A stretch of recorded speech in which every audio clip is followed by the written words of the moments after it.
저는 마은혁 기본적으로 후보에 대해서 최상목 대행이 반드시 임명해야 될 어떤 법적인 의무가 있습니까? 한번 말씀해 주시죠. 그 부분은 이제 헌법재판소에서 판결이 이제 선고된 이후에 이제 검토해야 될 문제이고요. 일단 저는 이런 말씀을 좀 드리고 싶습니다. 저는 헌법재판소에서 이 권한쟁의 심판과 관련해서 우리 권한대행께서 그 여야 합의를 요청하면서 일단 임명을 보류해 놓은 이 조치에 대해서 이걸 위법이라고 판단할 거라고 믿지 않습니다. 왜냐하면 권한대행께서 임명을 보류한 그 여야가 좀 합의해 달라고 한 이 이유는 헌법재판소의 정치적 중립성을 확보하기 위한 그걸 보장하기 위한 조치였거든요. 그러니까 그 여야 합의가 왜 필요하냐면 헌법재판소라는 것은 국회의 입법 활동을 통제하는 기능을 가지고 있습니다. 다시 말하면 국회가 입법하면 그 위헌 여부를 가리고 또 탄핵하면 탄핵 여부를 가리는 거기 때문에 이게 기본적으로 국민의 기본권 보장도 있지만 국회 입법 활동을 통제하는 기능을 갖고 있기 때문에 이 헌법재판소의 재판관들은 국회에서 뽑을 때 그냥 일반 다수당의 그냥 단순 과반수로 뽑아서는 안 되는 거예요. 단순 과반수로 뽑아서는 안 되고 국회 전체의 의사가 포함된 사람을 뽑아야 국민 대표성이 인정되는 그런 통상적으로 헌법에서 여당 1명, 야당 1명 추천하고 마지막 3명을 추천할 때 네, 여야 합의로 계속 추천을 해왔고 그렇습니다. 만약에 단순 표결로서만 할 수 있다라고 하면은 극단적으로 얘기해서 이제는 다수당이면은 다수당이 3명 다 추천할 수 있다는 얘기가 되는데 그렇습니다. 그렇게 그래서 되면 헌법재판소가 정당성을 찾기 어렵다는 얘기 아닙니까? 그렇습니다. 그렇기 때문에 예를 들면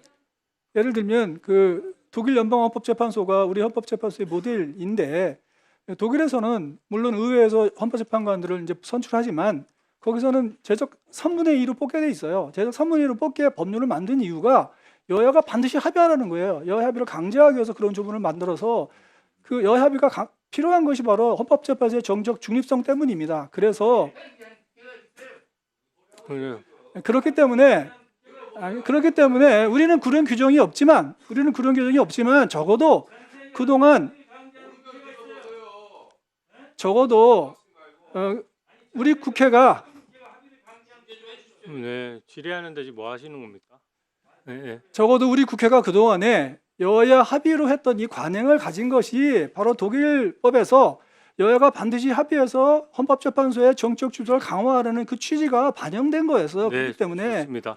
그런 취지에서 우리 권한대행께서 여야 합의를 좀 요청했던 것은 저는 정당한 권한 행사이기 때문에 절대로 이것을 불법이라고 판단할 거라고 믿지 않습니다. 네. 박근혜 대통령 탄핵 재판 때 민주당이 극렬 반대해서 대법원장이 지명했던 헌법재판관을 임명하지 않고 끝까지 박근혜 전 대통령에 대한 탄핵 재판 이어진 전례 있는데 그거 알고 계시죠? 알고 있습니다. 만약에 지금 민주당 논리대로 무조건 다 9인 체제를 만들어야 된다 그러면 그때 8인 체제로 탄핵 재판 했던 것 자체가 위법이고 위헌이라는 뜻 아닙니까? 어쨌든 간에 8인 체제도 충분히 그 판결을 가능하다는 걸 이미 선례가 있다는 말씀을 드립니다. 저는 어제 그 헌법재판소 공보관이 실제 헌재 결정이 지금 이루어지지도 않고 변론 재개를 신청한 상태인데 만약에 헌재가 위헌이라고 결정하면 최상목 대행이 거기에 반드시 따라야 되고 따르지 않으면 위헌 위법이라고 언론 브리핑한 것에 대해서 저는 헌재가 결정문으로서 얘기를 해야 되지 공보관이 이 결정도 이루어지지 않은 상태에서 이것을 먼저 얘기한 것은 굉장히 문제라고 생각합니다.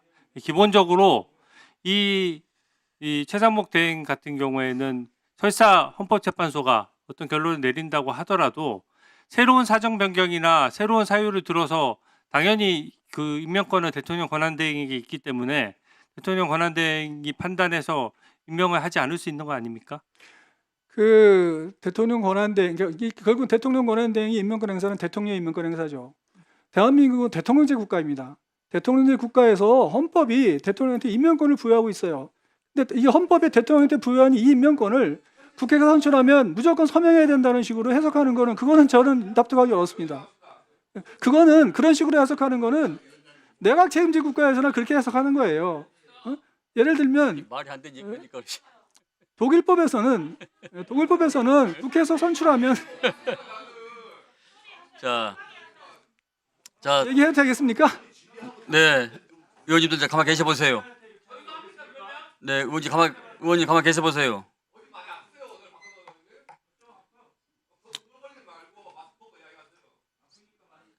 자, 이한규 차장님, 예.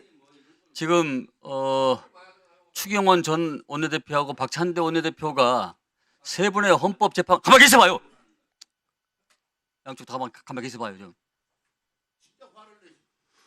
저 말을 끊으니까 좀 그 세 분에 대해서 합의를 봤기 때문에 청문회를 개최했고 청문회 개최 이후에 본회의장에서 투표를 했지 않겠습니까? 그 부분에서는 어떻게 설명하십니까? 실질적으로 안 됐으면, 합의가 여야 합의가 안 됐으면 투표를 할 수 있고. 실질적으로 합의가 안 됐다는 것이 아니요, 합의가 됐기 때문에 청문회를 했고 청문회에 의해서 본회의 투표를 했지 않았습니까? 국민의힘에서 처음에 참석하지 않았지 않습니까?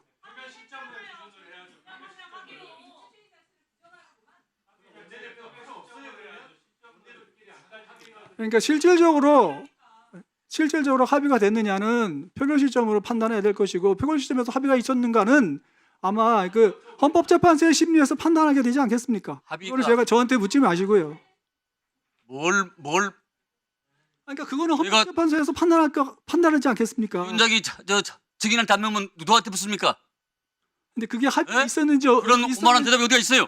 아니요, 위원장. 예? 아니라니. 아니면 바깥이지. 아니요, 위원장님, 제가 지금 답변할 기회를 주시면 됐어요. 답변하는 거 자. 들으셔야죠. 박진태 의원님 질해 주십시오.